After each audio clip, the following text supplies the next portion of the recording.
ਤੂੰ ਰਹਾ ਜਾ ਭਾਈਆ ਆਇਆ ਮਨਾਂ ਨੂੰ ਫੜ ਕੇ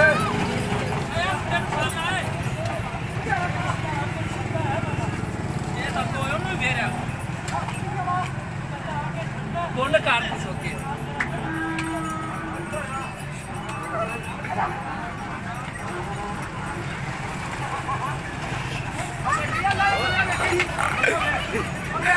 ਆਪਾਂ ਜਾ ਨਾ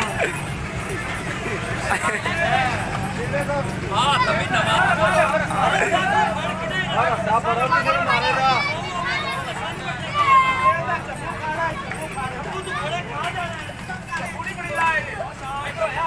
पर आया आया रेड़ा एक बारी पर ठोर ना तू आई ना एक बारी ठोर